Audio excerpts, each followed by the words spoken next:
For many years now, Toyota they've been investing literally billions of dollars, and they still are today, into hydrogen vehicles, into hydrogen technology. Toyota, in fact, are still maintaining that by 2040, they say the dominant form of transport will be powered by hydrogen, as in you'll be driving a hydrogen-powered car whether you like it or not. And Toyota, who now actually have gotten into the fossil fuel business with a fossil fuel company, 50-50 joint venture to sell you hydrogen. They'll be selling you hydrogen and basically making billions of dollars in the process.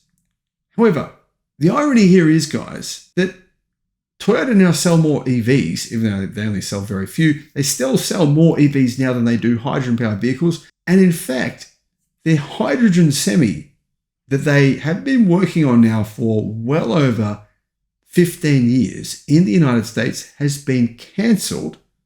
And in place of it, they just revealed this, which made me laugh. Hello, my friends, and welcome to the channel. I'm Sam Evans. You're watching the Electric Viking. Great to see you. Toyota have launched a Class 8 turn 100% electric truck at the US market. That's a semi. It's a very, very large truck. Toyota said they wouldn't work. There wasn't enough lithium in the world for trucks to have be able to use lithium-ion batteries. They would have to be hybrids or powered by hydrogen or diesel or whatever. So this is truly bizarre, right? Clean Technica just reported that a 100% battery electric pickup truck actually is just been revealed by Toyota. This is pretty cool. I mean, better late than never, right?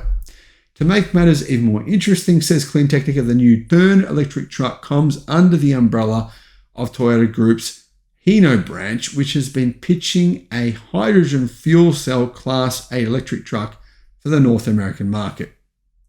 They're trying to sell that hydrogen one, and I think they realized actually there's a huge amount of demand for electric pickups, or electric trucks, semi-trucks, I should say. Electric pickups as well, as we now know.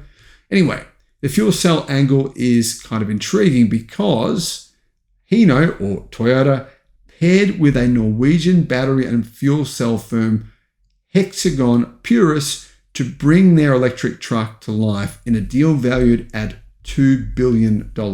Hexagon Purus can do two kinds of zero-emission trucks at the same time, and battery power is getting more interest in the US truck market. A lot of people are going to hear that and go, no, Viking, I'm unsubscribing. You just said battery power is getting more traction than hydrogen trucks. Yeah, you're wrong. I know that's not true because Nikola, look, they sell thousands of hydrogen-powered trucks. Do they? Really? Are you sure about that? Anyway, the vehicle will be based on Hino's XL 4x2 truck, extra large 4x2 truck chassis, and upfitted with Hexagon Purus's proprietary zero-emission technology, including battery systems, auxiliary modules, power modules, and the vehicle-level software. So it sounds like it could be kind of like a retrofit, if that makes sense. So what is actually happening here is that another company will be making electric trucks for Toyota, and not just electric semis. They'll be making a number of different types of electric vehicles, of electric trucks. 10,000 Class 8 trucks for Hino are going to be manufactured for Toyota between now and 2030. That's a pace dictated in part, says Clean Technica, by California's clean trucks regulations, which are really good. California is driving a lot of innovation in the US because of some of these regulations. I personally don't really like regulations, but when it comes to improving the air we breathe, regulations are pretty important. The Act requires, amongst other things, that 5% of all new Class 7 and Class 8 trucks sold in 2024 must be EVs, with new additions to fleets of Class 7 and 8 trucks operating to and from intermodal seaports and rail yards required to be EVs from 2024. So in other words, Toyota's hand is being forced here. They're not really doing this because they want to. They're doing this because they have to. California's ultimate goal is by 2040, all trucks will be zero emissions. That could be hydrogen, that could be electric. Most likely it will be electric though. Toyota aims for the Turn electric truck to be the best electric truck in the US market. And apparently they are taking this very seriously. Hexagon announced it expects the new Tern RC8 truck to begin rolling off the floor of its factory in Dallas, Texas this year. In support of the Made in USA venture, Hexagon is deploying a Hino chassis assembled in the US and an E-axle from the Ohio automotive firm Dana. Lots of middlemen here, guys. You've literally got three middlemen here. Really, in a sense, Hino is the company selling these vehicles, but they're being made using different parts from different manufacturers. The battery cells, for one, they are not made in America. Even though it's an electric American truck, actually coming from Japan. I don't personally understand this. They're Panasonic battery cells. They're being made in Japan and sent to America, so they won't qualify for US EV incentives. Hexagon, though, expects future deliveries to come from Panasonic's new battery factory in DeSoto, Kansas in 2026. So those batteries will come from the US sometime in 2026. So lithium iron phosphate batteries are going to be used. And some people are saying, lithium iron phosphate batteries are not the best batteries to use in cold weather, which could be potentially true. Even normal lithium ion batteries do get some range degradation in cold weather. CATL or CATL's new cold weather lithium iron phosphate batteries, Shensing batteries, they don't actually have any damage to their, or no range loss at all in cold weather. Those would maybe be a better choice for Toyota, but anyway, they haven't decided to do that.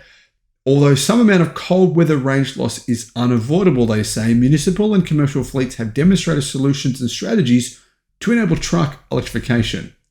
Improved vehicle system level designs, such as replacing resistance heaters with more efficient heat pumps and heated seating. In other words, use heated seating rather than actually using resistance heating in the cabin, are critical to reducing parasitic battery loads. Vehicle preheating can help to reduce range losses, and planning ahead for operational changes can set fleets up for success. How much range will these electric trucks from Toyota get? Apparently around 200 miles for city duty cycles. So obviously nowhere near as much range as, say, for example, a Tesla Semi. And I think part of the reason is these trucks they're being done quickly. It's not kind of a project that, say, for example, Tesla worked on for years on the Tesla Semi and getting that to be really, really efficient. It's not like that. It's kind of like, we need to do this fast. California is mandating this. What are we going to do? Okay, here's how we're going to do it. Let's get to the market as quickly as possible. How do we do that? Well, they've got batteries, they've got this, they've got that. Let's all put it all together. That's pretty much what I can make out is happening here. Tern is focused on electrifying practical commercial vehicle applications that yield the most significant benefits to drivers while minimizing or eliminating operational adaptations required by our fleet customers. How big are the batteries? The new Tern will use Hexagon's Gen 3 269 kilowatt hour battery packs in a 750 volt and 538 kilowatt hour configuration. So it looks like there's two different options, 269 kilowatt hours and 538 kilowatt hours. So depending on the size of the truck, those are the battery pack sizes. Obviously, big difference with a bigger battery pack, and I'm going to guess that would give more range. Guys, the thing is here, Toyota have always been saying battery packs wouldn't work for trucks. Well, suddenly they do, according to Toyota. Toyota's never going to publicly say this because they still believe 100% that in 2040, trucking, cars, the car you drive will be powered by hydrogen, so they can sell you hydrogen. That's what they plan on doing, and they believe most of the industry is going to go in that direction. So you're not going to hear Toyota coming out and saying, oh yeah, Tesla Semi is pretty good. Actually, electric semis, they can work, but Toyota will just quietly manufacture these electric trucks because they have to. Thanks for watching.